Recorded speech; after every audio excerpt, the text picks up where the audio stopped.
আজকে আমরা একমুখী শর্তায়ন নিয়ে আলোচনা করব। প্রথমে সংজ্ঞা দেখব, তারপর একটা সত্যক সারণীর মাধ্যমে কিভাবে একমুখী শর্তায়ন প্রমাণ করা যায় সেটা দেখব। প্রথমে সংজ্ঞাটা শুরু করি। সংজ্ঞাটা হলো, যদি পি এবং কিউ দুইটি উক্তি হয় তবে যদি পি তবে পি উক্তিকে একমুখী শর্তায়ন উক্তি বলা হয়, এবং পি ইমপ্লাইজ, এই চিহ্নটাকে, এই যে তীর চিহ্ন, এটাকে ইমপ্লাইজ বা শর্তায়ন বলা হয়। ইংরেজিতে আমরা ইমপ্লাইজ বলবো। পি ইমপ্লাইজ কিউ দ্বারা সূচিত করা হয়। পি ইমপ্লাইজ কিউ যৌগিক উক্তিতে ব্যবহৃত পি কে প্রকল্প এবং কিউ কে সিদ্ধান্ত বলা হয়। যদি পি সত্য হলে কিউ মিথ্যা হয়, তবে পি ইমপ্লাইজ কিউ মিথ্যা হয়, অন্যথায় এটি সত্য হয়। এই যে শেষের এই অংশটা আমরা একটা সত্যক সারণীর মাধ্যমে দেখব এটা যে আসলে কিভাবে করা হয়। এটা তো গেল। এবার একটা উদাহরণ দেখি। লিখব, মনে করি একটা উক্তি নিলাম পি, সাজদের চিহ্ন দিয়ে লিখলাম রবি একজন ভালো ছাত্র। আর আরেকটা উক্তি কিউ নিলাম রবি একজন ভালো মানুষ। তাহলে এটার একমুখী শর্তায়ন কি হবে? তাহলে লিখব, তাহলে পি ইমপ্লাইজ কিউ রবি একজন ভালো ছাত্র এবং রবি একজন ভালো মানুষ। এটা আমরা তাহলে বুঝলাম যে ইমপ্লাইজ চিহ্নটা যদি আর এই যে তবে, এই চিহ্নটা ব্যবহার করা হয়। এবার আমরা একমুখী শর্তায়নের জন্য সত্যক সারণী দেখব।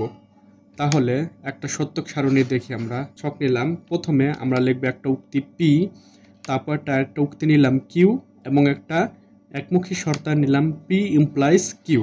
এটা নিয়ে নিলাম। তা প্রথমে পি এর জন্য লিখব ট্রু, ট্রু, ফলস, ফলস। প্রথমে দুইটা ট্রু নিলাম আর শেষে দুইটা ফলস নিলাম। এটা আমরা নিয়ে নিলাম।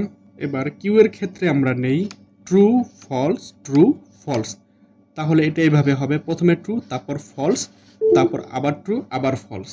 এবার এটা তো আমরা পেয়ে গেলাম। এবার আমরা দেখি একটা, এটার সূত্রটা হলো, যদি পি সত্য হলে কিউ মিথ্যা হয়, তবে পি ইমপ্লাইজ কিউ মিথ্যা হয়, অন্যথায় এটি সত্য হয়। এখানে একটা জিনিস খেয়াল করো যে পি সত্য, প্রথমটা সত্য হতে হবে আর পরেরটা মিথ্যা হতে হবে।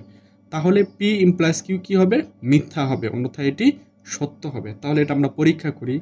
প্রথমটা দেখো যে পি সত্য কিউ সত্য, কিন্তু এখানে বলেছে পি সত্য আর কিউটাকে মিথ্যা হতে হবে। তাহলে এটা মিথ্যা হবে, না হলে সত্য। তাহলে কি, দুইটা যেহেতু সত্য, তাহলে এটা কি হয়ে যাবে? সত্য হয়ে যাবে।